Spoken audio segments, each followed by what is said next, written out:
Hey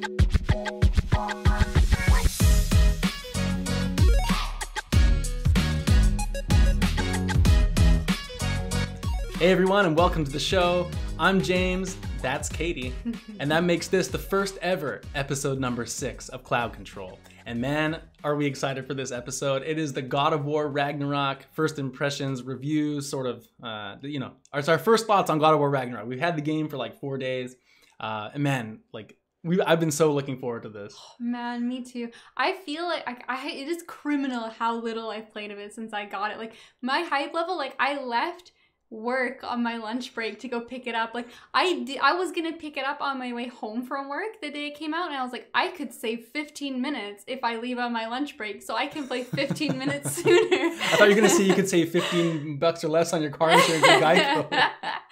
No way, no way. Oh my god. All right. You know, usually we like chat back and forth for 5 or 6 minutes, you know, just like waste some time. But there's no time to waste on this episode, everybody. So just a few things right off the top. Number one, don't forget, if you want to subscribe to our show, we haven't reminded you in a little bit, but we have a subscription plan for the show. If you want to sign up, it's $1 a month. And all proceeds that we gain for the rest of the year will be donated to prochoice.org/donate. It supports women's right to abortions in the States. Very important issue. And we'll match all donations we receive the rest of the year and give it all to a good cause. So please do that if you'd like to support our content. And one other thing, usually we do listener mail at the end of the show every week, but this week, because I'm pretty sure we're going to talk about God of War for like a really long time and then jam the rest of our stuff in at the end of the episode, we're skipping listener mail this week, but we would love to hear your thoughts about God of War. If you've been playing it, what do you think of the game? How much have you played? You know, what are your favorite parts? How do you compare it to the first 2018 game? Let us know your thoughts. Write them in. CloudControlPod at proton.me or on Twitter at CloudControlPod. You can get in touch. We'd love to hear what you think about the game. We'll be talking about it a lot more on future episodes, so we'd love to incorporate what you had to say about it when we get onto those later shows. So the run of the show today, we're going to talk about God of War Ragnarok. We both played about, 5 to 7 hours-ish. I'm a slight bit further than you, but we're along the same line, so we're going to get into that. We've got a couple other topics at the end of the show, but this is the God of War episode, everybody. So just before we talk about the game, though, I just wanted to show off and gloat for just a minute, because I had some controller drift on my DualSense, so I ended up picking up one of these bad boys. This, for video listeners, is the Ragnarok DualSense controller. Man, it's nice, hey? It is so nice. Super nice. I'm ordering mine. The second we stop recording, I'm like on Amazon ordering mine. Get to it. Yeah, it's got, for those watching, God of War on the back, and it's got some really nice little illustrations there. I mean, it's just a controller, but I like it. I think the white PlayStation logo is really like what the standout part of it, you know? Usually that's black. You can't even see it on the video right now. Apologies, but I'm sure everyone's seen it online. It's so minimalistic. Yeah, you can tell we're hyped up for this show. Okay, so God of War Ragnarok, obviously the sequel to God of War 2018. Some might say the best game of last generation. Definitely rated high on our list. I think it's raised to the top of our combined game of all time list. I think it won, didn't it? It did we had win. 2 winners. We had Bloodborne and God of War 2018. So Exactly. I guess I need a God of War tattoo now. I think we should get matching God of War tattoos. That'd be dope. Cool. I'll get the little wolf. You can get the big wolf. Yeah.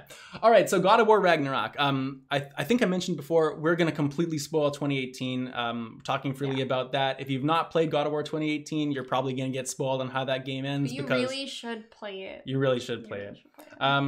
Yeah, so God of War, Kate, where do you want to start? You have a big ass book of notes on the desk right here. I got some notes on my phone. Yeah, it started out as just a few podcast notes, but I've been like chronicling my entire it's color coded. Like, I have been making like a journal of my Ragnarok adventures. Yeah, so this game really picks up, like, I mean, it's a little ways after 2018. The first thing I noticed myself, like, if we want to talk in general, is just well, I think we're going to talk about the game generally at first, and then we'll get into maybe the first 5 hours of story after that. Yeah, so it'll be safe listening for now, That's right. And then we'll warn you when please avert your ears and just go play the game. We'll give you a warning. But so I guess the big thing for God of War to start off is I think we should talk about the combat first and how it all works. The combat in God of War 2018 I think it was really good, but this game just seems to have sort of taken that formula and expanded it just a little bit more. And for me, I think the thing that I noticed most about that from the start is just having both the blades and the axe at the start. I think is really, it's added an extra layer to how they can engage with the combat. You know, there's a lot more enemies that have sort of a weakness to either fire or ice, and it's really just varied a lot more than the start of the game when you only have the axe. Like there's basically twice as many moves you have off the start of the game. Yeah, exactly. And you can start building out your skill tree if you have a preference for one or the other, as opposed to like you've invested so much in the axe and then you get the blades and it's like, do you start investing in them or do you kind of just stick with the axe? Yeah. But what have you been doing on your skill tree? I've mostly been doing the axe. I've been mostly doing the blades. That's interesting. Oh, interesting. I do really like the blades, but I've mostly stuck to axe. In the first game, I think I did the same, although Atreus' skill tree was my first. But in this game, they have different XP. Like, it's separate, which is cool. So Kratos has his skill trees for, like, the blades, and then for the axe, and he gets his own XP. And then so Kratos has that. And then Atreus has his own, which is, like, what you want to do with him, which I liked, because I always felt like I prioritized Atreus. Now it's like, well, I don't have to prioritize him. I can just have both. Yeah. And the other thing, too, like, the combat itself, it's more than just Kratos' skill set. I think you really notice the arenas are a lot different in this game. There's so much more movement, I think. If you want to criticize 2018, I know, like, the thing we've always mentioned is the enemy variety, but beyond the variety, though, it's also, like, Kratos himself, if you really want to be nitpicky, is a bit slow as a character. Yeah. You don't get a lot of movement. I know he does have some like lunging attacks, and you can kind of evade, but he's quite slow. He was a bit like, I don't want to say sluggish, but he felt a bit like, heavy. He's heavy. He's heavy. He didn't feel very mobile necessarily. But in this game, because you have the blades so early on, you have, and anyone who's watched the trailers would see, you have the blades and you can kind of use them as like a grapple shot and pull yourself up. There's a lot more verticality in a lot of the environments. Like you'll have ledges you can kind of go up. There'll be sometimes enemies shooting down from you, but instead of just having to throw your axe. Some enemies kind of early on that can climb a little bit, which I thought was really cool, because it kind of, instead of just like looking at the ground, there was a couple times like, where are they shooting me from? I'm like, oh shit, they've actually like climbed up there, and that was like a cool moment.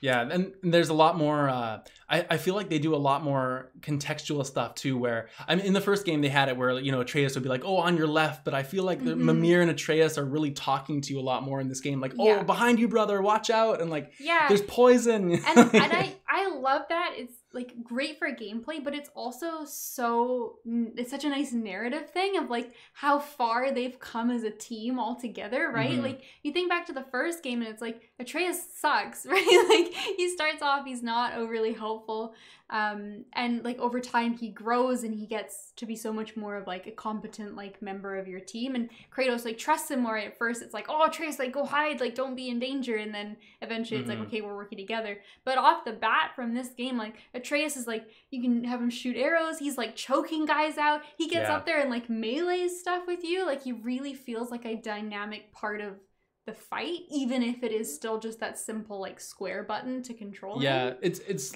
even though you're not controlling him a lot, it feels like he's more engaged with it. And he's like aggressive, you know, like he'll go and attack guys, and before I feel like he was almost just like your ranged moves, like you said, pressing X with the arrow. You didn't really see him as much, but in this one you're right, he's like with you, and there's even some finishing moves like when you stagger enemies, and Kratos and Atreus will like combo guys like together, they'll both be going at him. It just feels like they're a lot more of a team in this game. Like not that Kratos isn't the one who's doing most of the killing and is like in charge, you know, but it feels less like he's like, it's less like an escort mission where Atreus is kind of like there to help you in the background, and he's actually like a competent partner in these encounters, which I really appreciate. And with the combat too, the other thing is there's a lot more like interactive contextual stuff in the environments, you know, so there's like trees you can pick up and throw, or like big stones, stuff like that. They're pretty cool. It's funny seeing them. The one thing that's funny about those is like you look at like something in the distance and you see some of those like things, you know, you can interact with. It's like, oh shit, we're gonna have a fight down there. You see like a pre-dropped like health little drop, and you're like, oh, someone's gonna try and kill me here. They're not gonna get me. But let's go. But yeah, I think I'm enjoying it so far. Like I think there will probably be a lot of things that are added to. Like I'm interested to see later on if there's some new weapons. Oh, there's gonna be at least one. Which I think is gonna be at least one. There's never been a God of War game where you don't get at least one weapon. Yeah, exactly. So I'm interested to see what that is, and some new abilities. But I think overall, like, it feels very similar to 2018 in terms of combat, especially like the flow of it. But I think you're right that it's just kind of like they've polished it a little bit, and it just feels that little bit extra, like, better to play. Yeah, totally. And to be fair, with our criticism of the enemy variety, to my, like, obviously we're not that far in, but I feel like I've encountered more variety of enemies than I was expecting to have at this point in the game. Yeah. Especially once I've been to a couple different locations at this point. We'll talk about those in a little bit, but the enemies are, like, definitely more expanded. I would say, like, if you took the first 5 hours of this game versus the first 5 hours of the other one, I've definitely fought more different stuff. I agree. And I think I kind of was expecting that going into it, because I know that was one of the things the team had said beforehand, was that they wanted to have more variety in the first game, but it just came down to, like, budget and restraints and time, and they didn't, that was just one of the areas that they sort of had to compromise on. But they are very aware of the feedback, and especially since that was, like, the only thing that was really, like, holding 2018 back, aside from everything else being, like, a 10 out of 10. So I think they probably, like, focused on that a bit more in this game, and it at least at the beginning of the game it shows. Yeah, sure. So you brought up skill trees a little bit earlier, and you start off, you got the skill trees for both your weapons, and then Atreus has his. But we got to talk about Atreus here for a second, because obviously the skill trees for both of Kratos' weapons, they're locked, like, they're tiered based on how if you level up your axe or the swords, they're going to unlock more moves as they level up. But Atreus, skill tree is quite small. Like, he just has, like, 4 nodes. Obviously there's going to be more. And here's our first little spoiler warning for you, anyone that's not played past the first few hours, but there's a point in the game you come to where Atreus is, like, transformed into a bear that you have to kill, and you don't know it's him originally. And the second I saw that, I was like, okay, Atreus, Loki, shape-shifting, like, his skill tree is going to expand. Absolutely. We're going to get a shape-shifting skill tree for Atreus, right? Absolutely. I think it's going to be, like, a few animals he might have, and, like, things based off of that. Like, he might have, like, a bird one where you can do, like, distraction, or you might have, like, a bear that's more offensive. I really think it's gonna be something like that. Yeah. And I have to say, it made me smile so much. Like, the bear scene is quite, like, it's sad. Like, it's harsh. It's kind of a... Did you expect that to be Atreus? I did not. I didn't either. I did not. I feel like afterwards I should have seen it coming, but I did not expect it to be him at the time. But it did kind of make me smile in a tragic way, because I know in 2018... when he finds out he's a god, and they're talking about, like, well, what kind of powers will I have? He doesn't know yet. And the first thing he asks is, like, oh, can I turn into animals? And then, so it's like, well, fuck, I should have seen it coming. But, like, it's like, oh, you could do it, little buddy.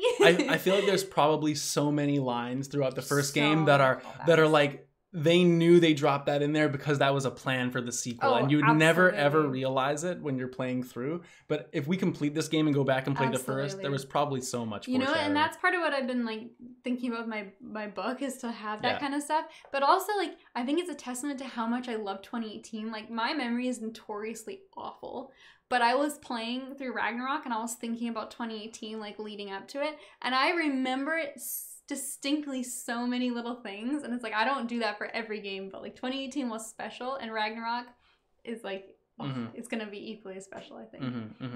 So the last thing for me at least, I don't know if you had any other topics, but for me, the other thing I wanted to talk to you about before we kind of got into, like, more of the story and the lore and everything was the environments in this game. And I'm trying to remember 2018, and I think it was pretty similar, but the design of this game, the environments, it is just there is so many little nooks and crannies to go around, and you find a chest, and they're so good at, like, when you're walking through an environment, you're like, oh, there's a chest in the distance right there. And you're trying to, like, figure out a path of how you're going to get it, and you can't get there. And the game is, like, teasing you, and you're, like, supposed to go forward a little bit further and, like, loop back, and you find stuff. But then sometimes it's like you're exploring for one thing, and you think you're going to head one way to find the chest that you've seen, and then you turn a corner and you actually are led towards, like, another thing that's hidden. And I feel as though it's just so enticing to explore this world in a way, and people talk about, I think, the Souls games in a similar way, and I wouldn't say they're one-to-one. Like, the Souls games maps are more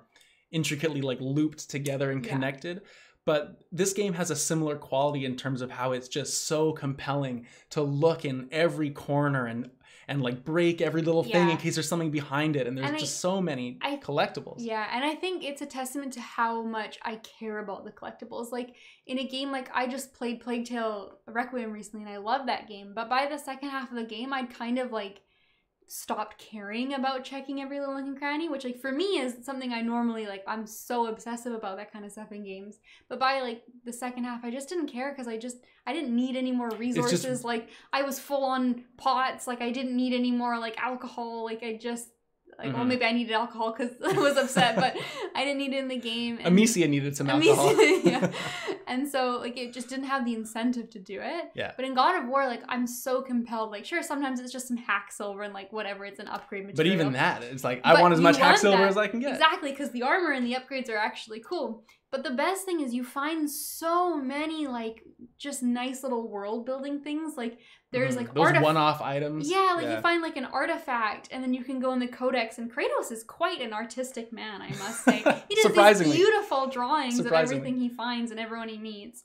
But it tells you a little bit about it, and I love that because obviously like these games play pretty like fast and loose with like the myths they're based on. Like you know, like Loki wasn't really Kratos' son in Norse mythology, but they play off of those stories. Yeah. And they just give you these extra little tidbits. And Kratos gives usually like a little bit of like how he feels about it as well. Like he'll make little like comments on the things you find as well. And it's so charming to kind of make the world feel more real. And have you found any poems? I found like the blue like hieroglyphs or whatever they are on the walls. I don't know if I found a poem. You haven't found any poems? Like I found 2 poems. This is why it takes me forever to beat these games and I have a book. There's 2 poems I found, and it's not really a spoiler because it's just like cute things. Yeah. But I have a feeling there's 14 in total. I found 2. The second one didn't. Did you write any in your book? Can you read them to us right now? I didn't write down the full poems. You gotta find them yourself. I'm not doing all the work for you. All right. But there's the second one I didn't find familiar, but the first one was definitely a poem about another Sony game. Really? And I have a feeling that like at least some of these poems are like Easter eggs for other Sony games because it's cool. Very much about another one. I wouldn't be surprised about that just because all the studios do seem to be like very much like, you know, take pieces from here and there. They're so like camaraderie focused in terms of like, hey, congrats on your release and stuff. Yeah. Like, and like Astrobot had so many things. Like there was Kratos was in that game and stuff. Like exactly. For sure. The first one was a pretty notable game, but I am on the hunt now to find a Bloodborne one. That's my well, not my biggest Ragnarok goal because it's a good fucking game, but a side quest of playing Ragnarok is there better be a Bloodborne poem. Oh man. All right. Is there anything else you wanted to bring up that's kind of, you know, spoiler free sort of discussion?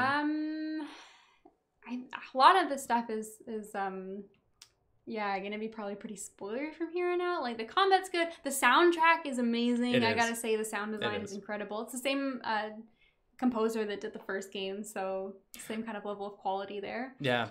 How do you feel about being back in some similar environments? Like the game is sort of, I mean, it's different. I can't say I recognize a lot of locations, but there are some places you kind of retrek through from the first game. And there will be because I think they said we'll visit all 9 realms in this one. So we will, you know, we visited maybe not the exact same place in each realm, but we're going to go kind of take like a grand tour potentially. But you do some of the same places. We go to Kratos' house, right?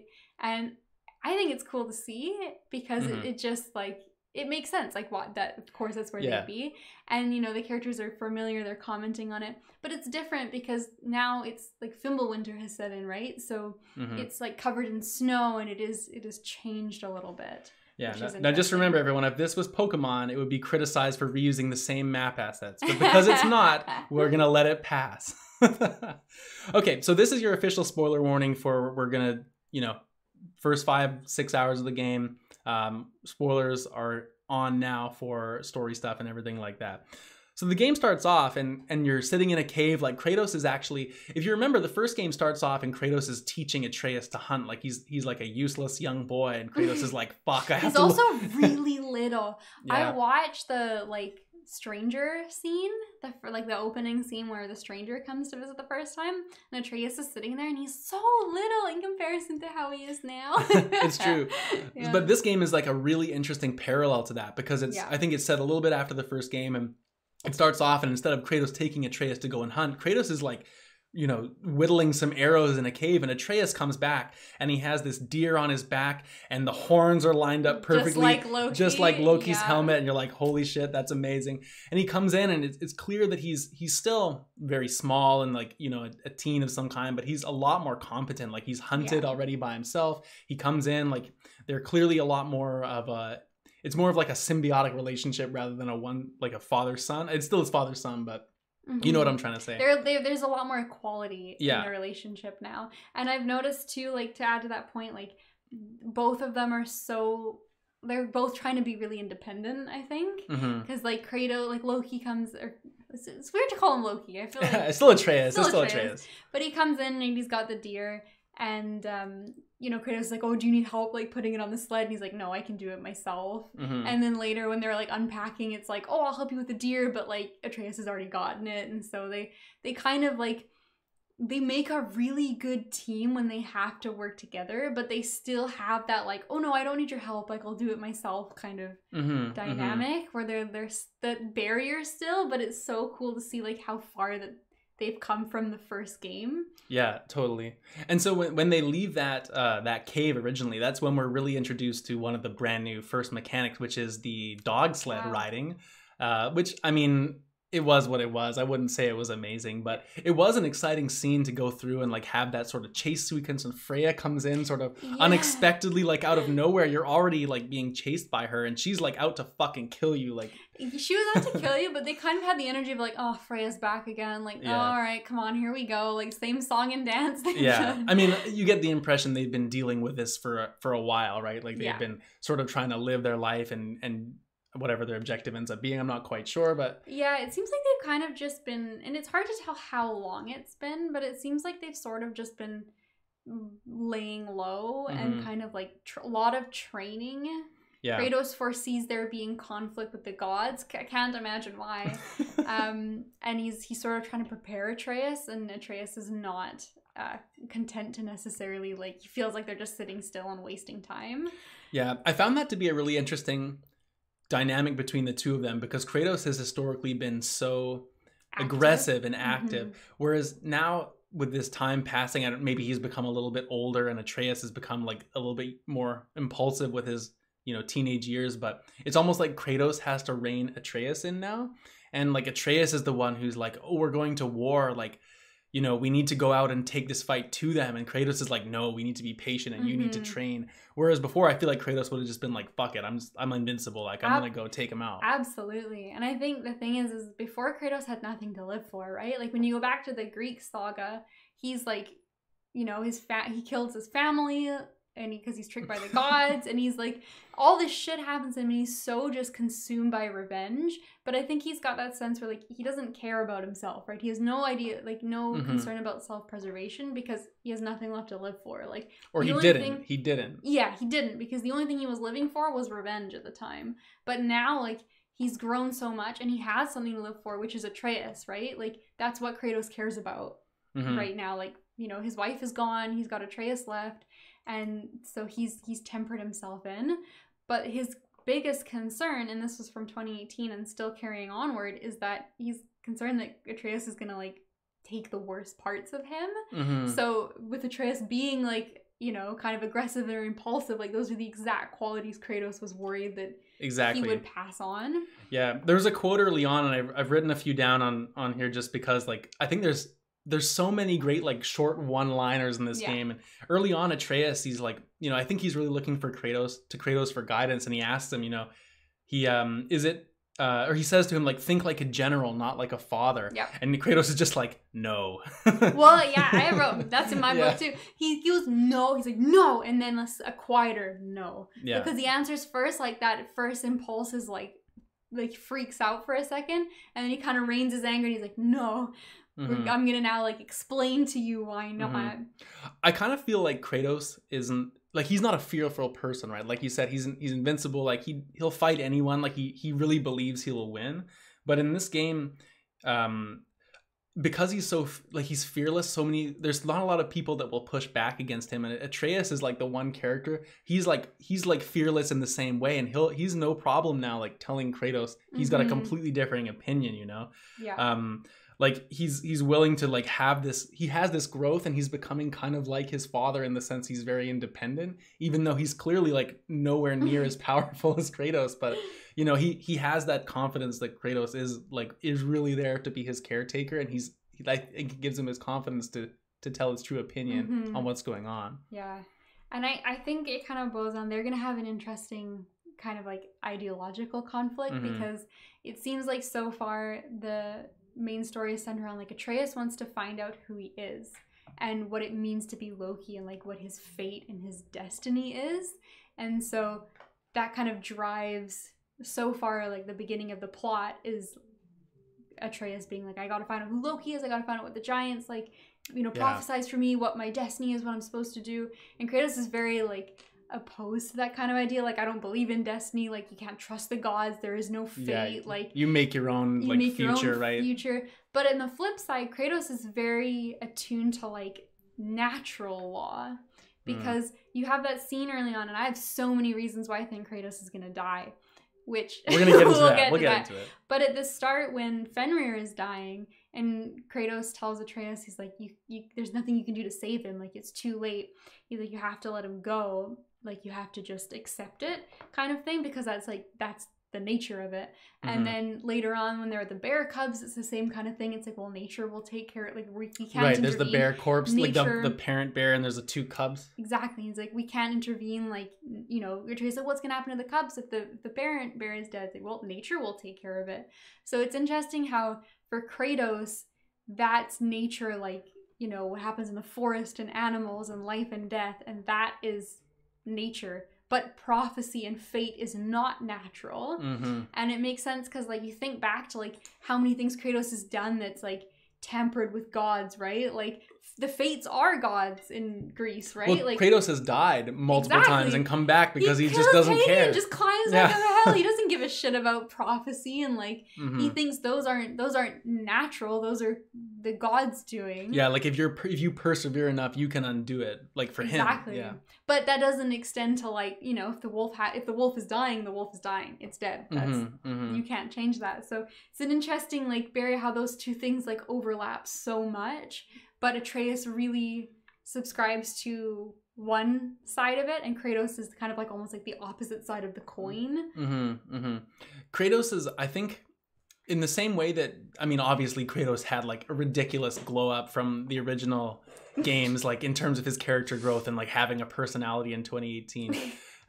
Yeah, because he actually was man literally too angry to die. He actually like had a personality. But in this game, I already, having played the little bit that I have and like what we've talked about already, but another thing that's really stuck out to me about Kratos being different, and maybe my memory's a little bit, you know, blurry on what it was like before, but I also feel like in the same way that Kratos has become, his relationship with Atreus has evolved, I think it has with Mimir also, in the sense that I think Kratos actually, for the first time, is like looking for Mimir's advice. Yes. Like there was a couple times where he's, you know, Mimir's giving him like parenting advice, or been like, what should I do about my son, you know? And he's like, oh, the boy's gonna do like what he's gonna do, you know? And like, it's really weird to see Kratos actually take someone's advice and like consider it, and not just have his own set in stone sort of opinion on the matter, you know? Yeah. Like it's pretty cool to have seen that. That is really true. And I think that should lead us into probably the coolest scene from the first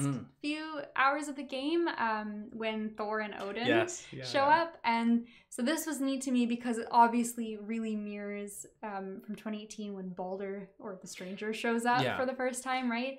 And in that one, Stranger shows up, and it's just immediate to fighting. Like, there's no ifs, ands, or buts. It's like Kratos, like, nope, come to my house. You're aggressive. Get off my lawn. No, I'm gonna kill you. Time to die. Whereas Thor shows up, and it's obviously like kind of an intimidating, aggressive scene. It's like, I brought mead. Can I come in? And Kratos actually lets him in, and he sits down. And obviously, it doesn't end up well.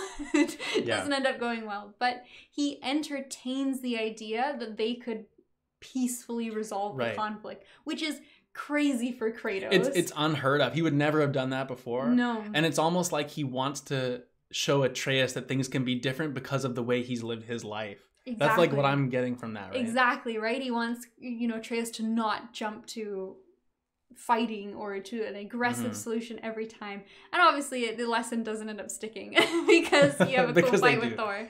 But man, and I gotta say in that scene too, like it's so funny when like Thor sits down, he like slams Mjolnir on the table, so Kratos like slams the Leviathan axe down, and they have the ultimate just like dick measuring contest. There's also like the dad energy of Kratos just kind of looks like Thor came in to ask his daughter to prom. Like it's just sort of like he's trying to be polite, but he's also pissed off. I also kind of felt like he was also posturing a bit, because for as big and like intimidating as Kratos is, like Thor is fucking huge. Like Thor's he's a big dude, and it's almost like he needs to show his son like, no, your dad's just as tough as this guy, like, yeah. It's all. By the way, Thor played by Ryan Hurst of Sons of Anarchy fame. Great performance so far.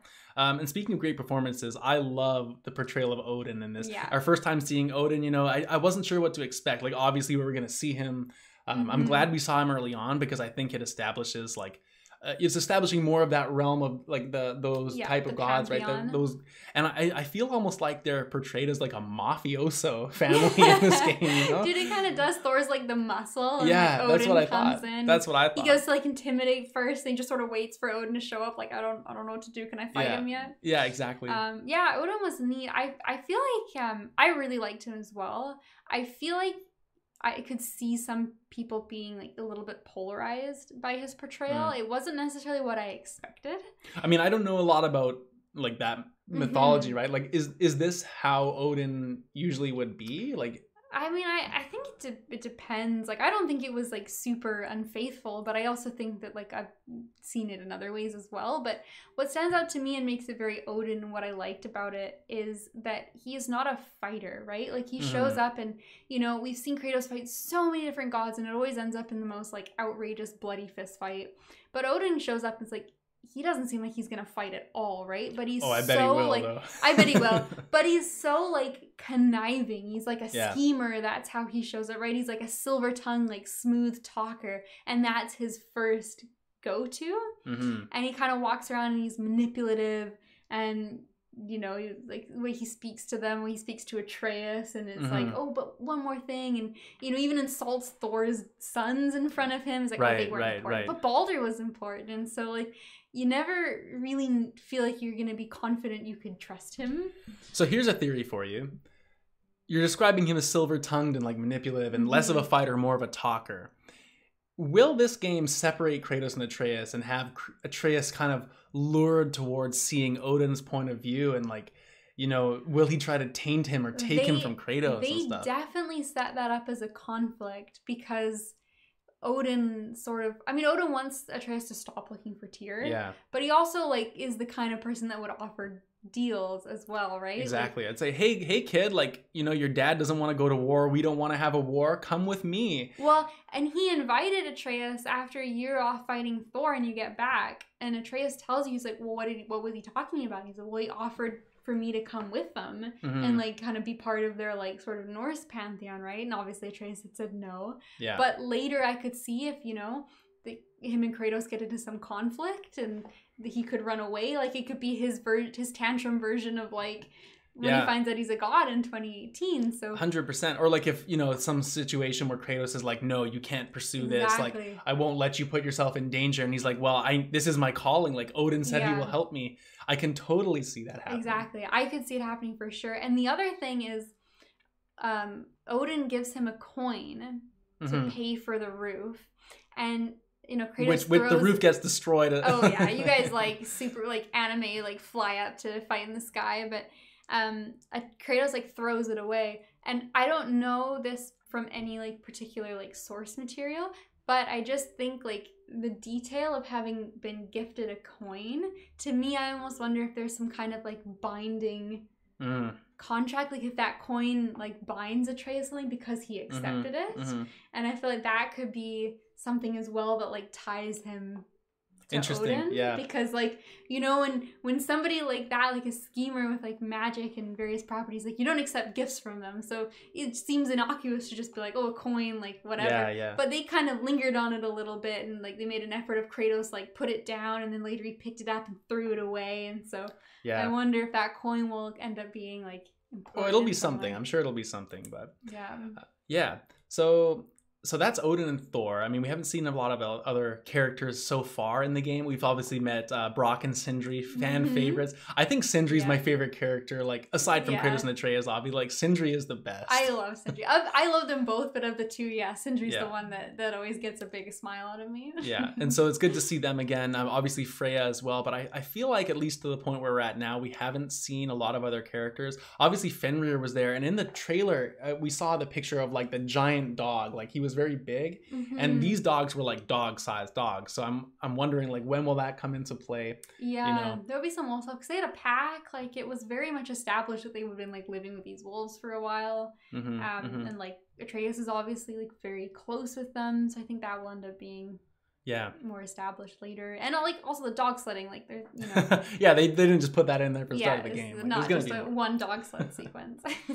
Okay, so in the interest of time here, because we could talk about this game for a long time, you have this giant notebook. I have this giant Here's the question we have to ask, and we've been talking about this before. Do we still think Kratos is gonna die? I think all signs lead to Kratos dying. Enlighten me. So I've color-coded where Kratos is dying. So when Fenrir passes away, he says to Atreus that Fenrir was... tell him like, or Atreus says to Fenrir after Kratos counsels him on like, you got to accept his death. At first, Atreus is in denial, like he'll be fine if I just keep feeding him, we'll nurse him back to health. Kratos tells him no, like he's dying, you just have to accept it. So Atreus says to Fenrir, fast and strong, but you can rest now. You have to let go. Does that remind you of anyone else who might be fast or strong? Atreus has to say I wouldn't say Kratos is fast. Well, he's pretty fast. Spartan run. That's true. Spartan run. So I've written that down and then said, oh no, Kratos beside it. Because I think that's a big oh no for Kratos. And then later on, when Mimir and Kratos are talking about prophecy, Kratos says to Mimir, Atreus must learn to survive on his own. I don't believe in prophecy, but... Right. So, there's a lot early on about, like, the acceptance of death. It is a very heavy theme.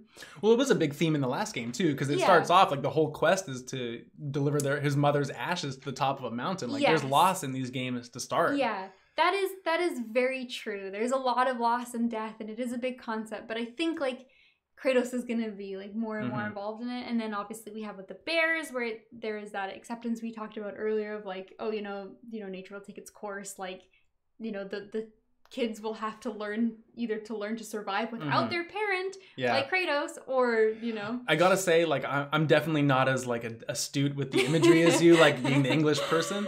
But, like, that was a slap in the face. Like, when the bear parent was dead and there was the baby, I was like, oh, okay. Like, I see what they're trying to do here. Yeah, there's the bear parents. There is, here's my biggest piece of evidence. My favorite piece of Kratos' death tinfoil I found is, so you're riding in the boat for the first time. And you get to, there's, like, a place that's, you gotta go under something. There's, and they do that bridge. Awkward, like, slide under the bridge? Yeah, they slide under the bridge. But if you look closely, and it's not just that time, it's every time you slide under something on the bridge, Atreus kneels forward, like in kind of like a fetal position. He goes forward. Kratos lays on his back and crosses his arm, like coffin death position. Wow. And how do you like say goodbye to someone in that kind of culture, right? You send them out on the boat. That is their coffin. You set them on the boat and you shoot the flaming arrows, and Kratos lays in his stupid coffin position like he's gonna die. And Atreus has arrows. And Atreus doesn't do that pose. He curls up like in like, like head between his like knees kind of position. But Kratos lays back and it's the arm cross. Wow. So I gotta say, this is either the most insane like subtle imagery that you've picked up on, or you are really, really reading into this theory. No, I don't know what it is. Look, I'm only a couple hours in. I've already got all these notes. It's in pink for Kratos' death, and I have one more one, but this is a hopeful one because you see, while Kratos seems destined to die.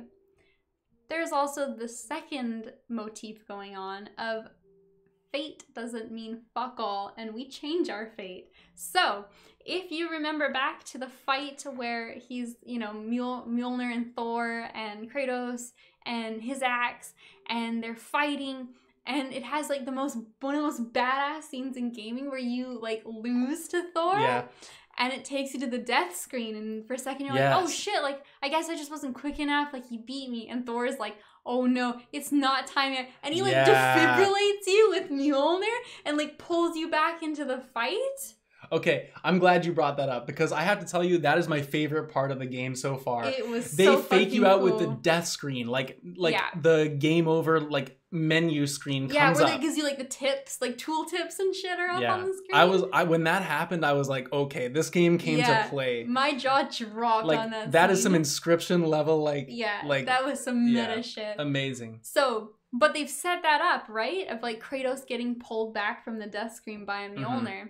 And I could see that everything's set up looking for Kratos to die. Kratos dies, goes to that death screen, and then he himself is like, no, fuck this. And he pulls himself back from the death screen. That would be amazing. Is how I think a climactic scene could be near the end of the game. That would be pretty cool. So I'm totally cheating by saying he's gonna die, but also might resurrect himself. So I'm covered on both fronts. Right. Yeah, fair enough. But I think he might pull himself back out. Yeah. The interesting thing I was thinking about, and I'd actually forgotten about this mechanic before I started this game, but there's actually that resurrection stone that you can have where, like, in the lore of this game, when Kratos gets downed, if you have a partner with you, and that's another thing too, the game says if you have a partner with you. It doesn't say if Atreus is with you. Oh. So will Kratos have another partner with the resurrection stone? Like, if Atreus was to go up to Asgard, will there be someone else joining Kratos? Because technically, like, they should have just said if Loki's with you, right? So maybe that's an interesting thing. Mimir has no arms. It's tough. By the way, it's amazing when Mimir gets stuck on the little beanbag and he's flipping pages with his tongue. Yeah, he's like, amazing. But I just thought, like, that's interesting, right? If Kratos is to die, like, they do have this stone, like, lore wise, how would that work? Like, will the stone get broken? Will you lose it as a mechanic in the game at some point because then he can't be brought back? Like, it's very interesting. Yeah. Wow. So. It's amazing. So we both played up until we reached a town called Nidavellir. It's like the second realm you go to is the Dwarven realm. And I don't believe we went there in the first game, right? We did not go there in the first game, so this is new. That's very new. And what I really like about going there is the environment is just so much different. You go from this snowy kind of Norse woods, and all of a sudden it's almost like a beach. There's lots of water and rocks and like desert very plants. Warm, they say. Like there's lizards and things. Like yeah, it's really interesting to see that. There's mechanical things because obviously the dwarves are into mining and all this stereotypical sort of stuff. Dwarf culture. But I'm just really excited as we go forward to see because you said we're going to all 9 realms, right? Like what the variety of realms are going to be, because in the original game, like, we go to a few different, they all do look quite different. But I think that was another thing where it's like, I was so excited to see all these different realms and what they're going to be. I just think this game is going to have so much to offer in terms of like the enemy variety, the environments, like all the characters you're going to meet in the different realms, like it just seems like it's just so compelling. I think. And this game is known for spectacle, right? Like God of War is such a spectacle franchise, and what makes it so special is that it does the other parts too. Like God of War would almost be worth playing just for like the massive set pieces, right? Like the big bear fight you do, and when you fight like dragons and gods, and like there's all this crazy shit happening all the time. And I think that would be like enough. But the fact that like the story, the world, the characters, the writing, the combat, like even the puzzle solving, I always really enjoy. Like there's everything else is done so well. But at the end of the day, like a big premise of God of War is spectacle. And so to go to all these different realms and have these like amazing environments for them to play around in is such an exciting feature. And I guess that's a good way to start summarizing and like wrapping up the conversation on God of War. Is just like you said, I think the reason this game, like specifically 2018 and this one, gets so much praise is because there's so few games that are like masterpiece level in all of those aspects. Yes. You know, there's lots of games where the combat's great, but oh, maybe there's nothing to explore. Like the world is really cool, but the combat is just like, oh, you just counter over and over again. Like there's nothing to do. This game has like it's like an A-tier game in all of these aspects. And if you're in it for the story, you can turn the difficulty down to easy and like breeze through the combat, and it still looks amazing to play. Or if you're really into like difficult combat and you're in for that, you can crank it up, and it's gonna be like, those Valkyrie fights are on par with some of the best combat in games, right? They're hard too. Like they're not easy. Yeah, they're and you can hard. make it whatever you want to be. And the pace of it is just perfect. Like you're never puzzle solving for too long before you get back into combat. And then when you're exploring, there's always some interesting dialogue happening. When they're telling a story, like they're talking about something. You know, like Trace is asking Kratos if they can do something. Like exactly. And with every other game or most other games you can think of, like I'll use Persona as an example here, because like I love that game. But there's sometimes when you sit down to play that and you're like, okay, I'm pretty sure this session I've got 2 hours and I'm gonna do more of like management kind of stuff. Like I'm not gonna get a lot going on. But you can sit down and play this game for 20 minutes or like 3 hours, and you're gonna get a variety of different activities. You're gonna be exploring different environments. There's gonna be at least one quote that's gonna make you laugh or consider life or something. Like it's just that's Mimir. It just oozes. It oozes like it does. Amazing. Like I don't understand how they make a game like this. It is a masterclass. Like, and we're still early, so obviously like we'll keep following up and keep building, but just the way it's going so far and what it's building off of, like these are the kind of games that are special, right? Like there's a lot of games you play for entertainment, but they don't, you know, that's all it is. But this is the kind of game where like it sticks with you, and like you experience a journey and you feel like it kind of changes you in a way. Like I just want to play some God of War. It's What are amazing. we doing talking about? I don't know. I really don't know. Right like now. it's a miracle that I didn't play any today yet. Right? To be honest. Me too. Fuck. It really is. Okay. I've got a couple quick fire things, just funny little notes good. I put Sounds in. good. Maybe to wrap Same up. with me actually. So let's do those. Okay, awesome. So there is, at the beginning of the game, Kratos puts his arm around Atreus. Like when they're gonna sled home, he sort of gives him a little side hug, which is just the cutest fucking thing in the world. And in the codex, he writes that like Atreus sometimes reminds him of Faye, and that makes him like brings like so much pride to him. Like, oh, Kratos, cute dad. Faye looks so much like Karen Page from Daredevil.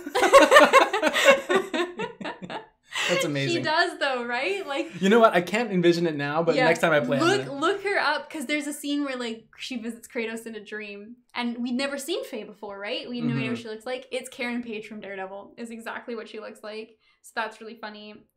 There's a plunging attack in the game now, and you just got to shout out, like, you know, the rule of gaming is if you have a plunging attack opportunity, you do the plunging attack. That's badass as fuck. What else do we got here? There's a really good line where Thor says to Kratos, like, you are a destroyer like me. And that's just more of like the fate, like Kratos. I don't give a shit about my fate, like I'm changing it, I'm not a destroyer. And then the one other really funny thing, Brock and Sindri's house is fucking gorgeous. It's amazing. I want to live at their house. And then the last thing is when they're traveling back to their house from where like Atreus had run off to. And Atreus says to Kratos, they get to a certain point, he's like, remember when we fought our first troll out here? And like, you're kind of standing on top of a platform, and like, you're kind of looking down on an area that's like very clearly a fight arena. And I thought to myself, like, oh my god, is there a troll down there? I thought the same thing. I'm like, I thought they were going to do it too. I was so waiting for it. I thought for sure what was going to happen, honestly. My bet when I saw that was going to be, we were going to go fight a troll, and then there was going to be no troll fights for the rest of the game. Yeah. Because they seem to be so self-aware of that criticism. They are so, like, that was such a funny joke. It's like, remember our first troll? Like, yeah. Yeah. I remember also the 7th troll, 8th troll, 9th troll.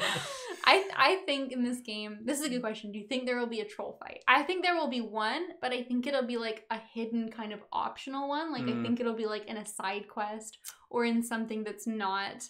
It's gonna be like this long kind of like hidden and maybe tedious way to get to, and it's gonna be like you're gonna like be expecting some loot or something really cool at the end of it, and then it's gonna be a troll, and it will be a troll.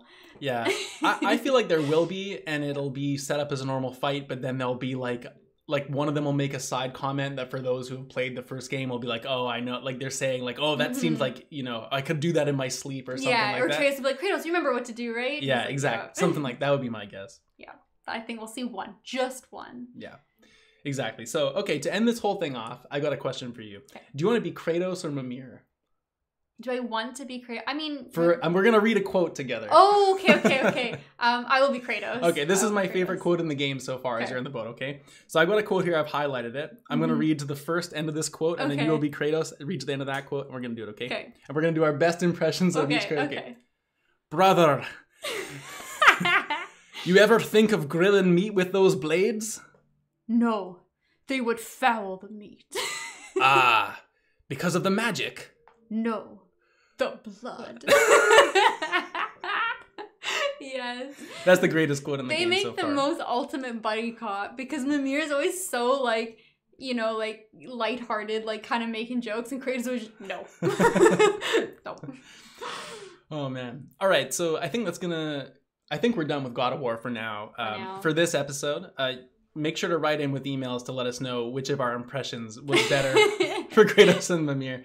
And who should be Brock and who should be Sindri. That's right. Yeah. But anyway, we do have a couple other topics because we always both bring a different topic to talk about on the show.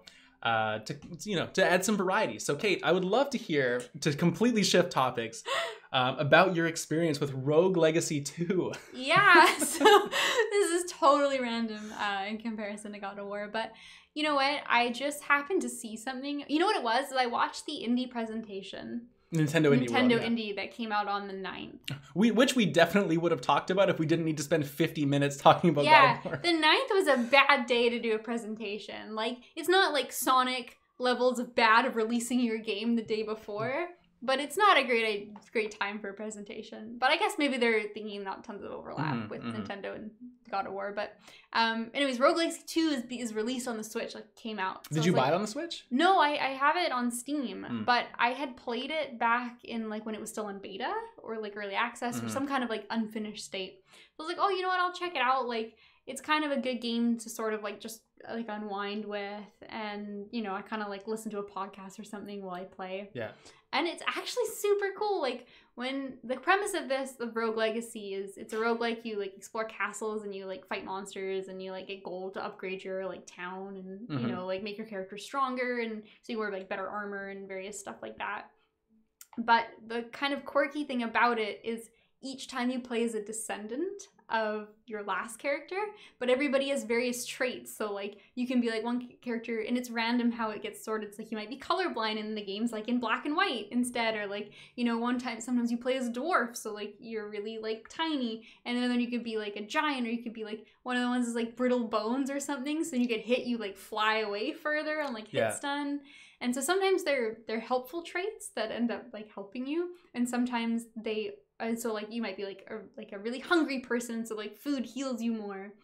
And sometimes they're bad things that end up like being negatives, but it's just sort of random what you get. So it kind of just adds some like variety, and some of them are kind of quirky and funny, but it's mostly just a cute concept.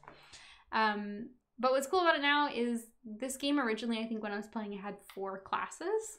And now it has 15, so that's a massive jump. And some of them are like wild. Like the base one is a warrior, and he just has a sword. They all have different like weapons that you use, and then like a class specific skill, and then a spell. And the spell is just like a random spell of any that you could have. But so the warrior, he just has a sword that kind of does like a, you know, generic sort of swing, and a shield that can block. That's his thing. And then you get like a mage, and he just, instead of having a special thing, he has 2 spells, and he like regains mana on hit. And so like that's his thing. And then like they made some fucking wild classes. One's like a pirate, and he has like a massive cannon you can either like melee hit with or shoot a cannonball, but his class specific skill is you get in a pirate ship and fly around and it like just shoots like cannonballs like crazy outside of it. So I don't know what the fuck they did with the balancing of this game, because they seem like drastically different. Did you ever play the first one? I did play a bit of the first one, not tons, but it's the same kind of like, because I played the first one too, but that sounds like really ridiculous. It's the same kind of concept as like 2D rooms that you can clear out, and you kill enemies, they give you money, and there's like a boss at the end of each area, and then you can move on to the next area. But it just got like so insanely wild in this game so quickly. But it kind of fits, and it's just like a fun little like roguelike kind of dungeon crawler, like 2D like side scroller action kind of thing. But it's relatively difficult. Like you kind of have to I found the first one difficult. Yeah, like you have to be into it. And it's kind of built that way where you do a run and then you get like a little bit more health, and you do a run, you upgrade, now you have a little more armor, and you're like not meant to succeed at the start because they want you to have that loop of upgrading yourself enough to where you're able to withstand like enough damage or whatever. Exactly. Right? But I think it's pretty satisfying, and the runs all feel relatively different because especially with so many different classes now, is you really kind of get to take on a different play style for each one. My new favorite one now is they introduced like a samurai class. Obviously it'd be my favorite, but he's got like a cool katana, and he slashes like forward, like the sheath, like quick slash, and he can do it in like angles, so like you can't do straight up, but you can do sort of like angled up or angled down. So like he has to position in an interesting way to have like coverage of like vertical. But his class spell is you like dash forward, you kind of like teleport a set distance forwards, and then you slash anything you went through. Oh, cool. And then like slices afterwards. And it like slices after, Classic, really classic cool. Samurai business. Classic samurai business. So that's really cool. The pirate, I don't know about that. There's also the cook I really like. He's got a frying pan, and it's not a very like, it's not the strongest. Does he weapon. game and watch bacon people? No. He just sort of whacks you with his frying pan and makes like a bonk noise when it hits. But what's cool about it is he can like deflect projectiles. So if like an enemy's like shooting something at you, you can like whack it back with the frying pan. And then his class skill is he stops and he makes soup, and it heals you. But you like stand there and you make soup. So like I beat the first boss with the chef. But there was one point where I was like dying, and so the boss was like charging up an attack, and so like I kind of got to a safe spot, and I was like furiously like making soup in the middle of the fight. So. I think that's one of the things I loved most about Rogue Legacy is there's that level of humor to it. Yeah. That like it's just really well done. I think like it's not stupid enough to be annoying, but it's just subtle enough to like some of the descriptions of the classes are really funny. Exactly. And every time you get like a new armor, there's a little like flavor text that goes along with it. But it's a good blend of like it's casual and kind of silly and funny, but at the same time like it's genuinely like gets pretty challenging when you get up to the newer areas. And so there's a lot I haven't explored, especially since having played a bit of the beta, but like and especially since all you're gonna play is God of War. But it's my like, you know, like I gotta relax, because God of War is not a relaxing game. Like, God of War is the kind of game where like I think we were up till like 2 a.m. last night playing it, and that was awesome, but it wasn't like a good transition going to bed after playing some intense God of War. That's what Marvel Snap's for, Kate. I'll tell you right now. Yeah, that's fair. That's what Marvel Snap is for. Well, speaking of things that don't make it easy to go to bed, let me tell you about my topic for the week, which is Paranormal Activity, a movie which I never thought I would talk about on this podcast, but here we are because I rewatched it the other night. And this was a really interesting rewatch because this is, it's from 2007, so it's actually a little bit, I mean, it's not new, like obviously that's a long time ago now, but it's newer than I thought it was. And you've seen Paranormal Activity. You don't like it, right? Unfortunately, yeah. It's really funny you decided to talk about this because, to be fair, it's been a long time since I've seen it. But Paranormal Activity is like up there on the list of worst movies I've ever seen. So this should be fun. See, that's what's funny. Okay, so it was an interesting thing to revisit. And the reason that I say that is because, like, speaking of it from current day, like today, the found footage sort of genre is so overplayed. Like there's those ones where there's like kids on their phones on like Zoom now, and if you log off the Zoom call first, like you die. Like it's so overplayed, right? Like found footage is so overdone. But at the time when this came out, like I think like Blair Witch was kind of the pioneer. Right. Okay, I was gonna ask if it predated Blair Witch is the pioneer, and I'm sure there was some other ones too. Like by no means am I like a film expert, but I think Paranormal Activity was sort of the first mainstream really big, aside from Blair Witch, like the breakthrough kind of like commercial success found footage kind of thing. And it's interesting to go back and like I tried to watch it as if like, oh, I've never seen this before, right? And the concept is really cool because the movie itself only has like 4 or 5 characters. You know, it's filmed like on a handy cam. Like one of the characters basically is the cameraman. Like it's about this couple and they move into a house and there's like weird shit that happens. But essentially it's like she's being haunted. They're trying to figure out what's going on. He's filming like everything. Like he's so incessant with it too. Like she's brushing her teeth. She's like on the toilet. He's coming in. He's like got the camera. And it's like, come on, man. Like just turn it off for 5 seconds. But it was cool to see that. And I don't think it's held up as well as Blair Witch, to be honest. And I think that's like my personal preference. Like I find Blair Witch like so scary. I don't know what it is. That movie is scary. That movie just really gets me. And I think what it is with these movies is that you really have to watch it with the intention of paying attention and not like sitting and chatting with your friends and belittling it. Right. Because the second like it is funny when like the cupboard's open for no reason. If you're sitting there making jokes with your friends, like it's not going to be scary. But if you sit there and you like pay attention, take it for what it is, like it is unsettling in a way. Or maybe that's just like what I find scary. But what I think is the most impressive thing about going back to watch it, and especially considering it is from 2007, and I'm sure it didn't have the hugest budget on release just because of like the way it's filmed. Like intentionally, I think one of the benefits of these movies is that they're cheap to make. Especially with like hardly any characters, hardly any locations. They're cheap to make, and the characters are also like no name actors. Like they're obviously professionals, but they don't have like Will Arnett playing the main character. It's like the 2 main characters are like, the one guy's name is Micah, and I forget the girl's name, but the actors are actually like, those are their real names. Like they didn't even give them character names. Oh, that's funny. Like the special effects are actually really good. Like, there's some scenes where like, the demon comes into their bed and like lifts up their bed sheets, like pulls them back, and it doesn't look shitty. Like it reminds me of the kind of thing where, when you go back and watch like the original Jurassic Park, and there's something about the original, like the dinosaurs look better than the newer ones because it's like not CGI, it's actually like practical effects. I don't know how they did it, but like this movie reminds me of that type of thing where like the special effects hold up really well compared to... I wonder if the way that it's shot on like a lesser quality camera helps lend to that. I don't know. Because it's not as like, you're not looking at like a perfect clear image.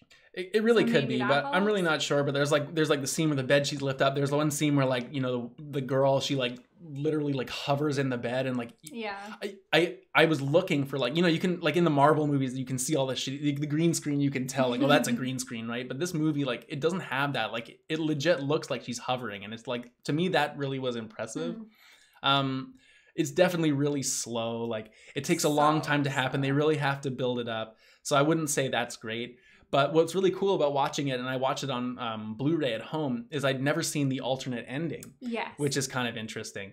So the way the movie ends in the first one is that she like chucks him into the camera, right? Right. Like she gets possessed and she ends up killing him and like chucks him into the camera.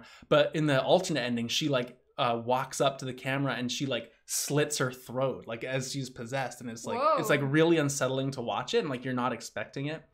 But I don't know, like I wouldn't say it's great, like, and you have to go the right peace of mind, but something about this movie, I like it a lot still, but I wouldn't say it's good. Like, it's the way I describe like Sonic Adventure 2 Battle, right? Like it's like a Sonic Adventure is way better than it's like a 2.5 out of 10 game, or like a 4 out of 10 game that I love like a 10 out of 10. Like this movie is like, a 3 out of 5 star movie that I like a 5-star movie. Like it's just got that sentimental piece to it. I think I can like respect it for being like the idea of it. The concept of it is cool, and I think like I can appreciate that, they built it up. It wasn't just jump scares all the time. They built it up, and like it played out the way I think it was intended to play out. I think my biggest problem with this is I don't find either the characters interesting or pleasant to listen to. Like it just feels like they bickered a lot and were kind of annoying.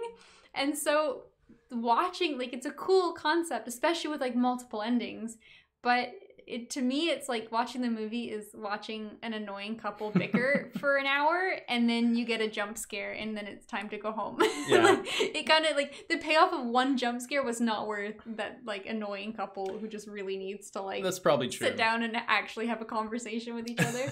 That's probably true. So the one thing I will say, and this is not something I remembered going in, is that I would say one redeeming factor about it as well is that this is a movie where, usually it's like, oh, one of them's like, oh, there's something really wrong, we need to leave, and the other one's like, fuck, what are you talking about? Like, everything's fine, don't worry about it, I'm just gonna go to the attic and like hang out. We always just hang out in the attic with our Ouija board. Exactly. What's weird? Exactly. Like, this movie, like, to their credit, the characters both do kind of take, like, he doesn't take it quite as seriously as she does, but like, it's not like he's completely dismissive, and they actually kind of do agree that something is happening. And so, like, there's some variation in that, but to me, it's like, at least that's believable, you know, like, at least that's something. Yeah. Okay. Fair enough. Props then. So I'd give that some props, but yeah, it's a weird couple. Like, I don't know if I love them, but I mean, it was what it was, and I think that, you know, especially with the alternate ending, I'm glad I watched it again. Would I recommend it to everyone? No. I know I would not. Especially because, like I said, it's just so played out. Like, I like the first one. By no means do I want to watch 2, 3, and 4. There's like so many of them, right? Yeah, there's so many. But it's cool because I also feel like Insidious is one of my favorite horror movies as well. Like, have you seen Insidious? I think so. That's the one where he gets possessed. Like, they go into their dreams. Like, they leave their bodies. Like, red demon guy. Yeah. I loved Insidious. That was a good movie. I watched it recently. Exactly. Actually. But what I like about it is I feel like those movies have such a root in Paranormal Activity. The fact that it's like things happening at night, and there's like, well, I mean, that's a lot of horror movies, I guess, but the things when it's like things move for no reason, or like there's something's out of place, or there's like something on the ground, or you know, a picture frame is shattered when they get up. Like, all of those things I feel really can be traced back to Paranormal Activity as like a birthing place for this type of horror. Interesting. All right, I'll give it props for that, but like, it sucks. Just watch Insidious. Insidious has, I think, the best jump scare that's ever gotten me in a movie. I agree. Insidious is scary as shit. It's scary as shit. There's one, and it's just like, it's the one where I can't really remember the scene, but it's just like the guy, they're just having a conversation. Like, it really just doesn't seem like the kind of moment where there's gonna be a jump scare. And then I think like it's not even set to music or anything. It's just like the demon's face is behind him. That scared the shit out of me, that scene. Yeah. I mean, there's some scenes in this one where she's clearly possessed, and like the actress, I think the actress in this movie is actually like the show stealer, honestly, because she's so subtly different when she's been possessed by this demon, and her eyes are just a bit different, and the way she talks to him is just a little lifeless. Like, in the scene one day, she's like, oh, we need to leave this house, like, something's wrong, we have to go, and then you see like the demon, like, you know, somehow takes her over at night, and then she's laying in bed the next morning, and she's like, no, we have to stay here, it makes me comfortable, and like, you know, something's fucked up, and it's just really unsettling. I like that kind of thing. I don't know.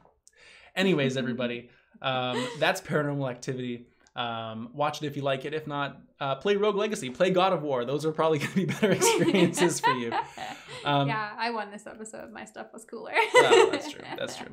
Anyways, that's going to be the show for today. We got to go play some God of War before going to bed here. So, hey, tell you what, email in, like we said, with your God of War thoughts for the next show at cloudcontrol@proton.me. Thank you for everyone that supports the show and enjoys our content. We sincerely appreciate it. And we love getting all the engagement. It's perfect.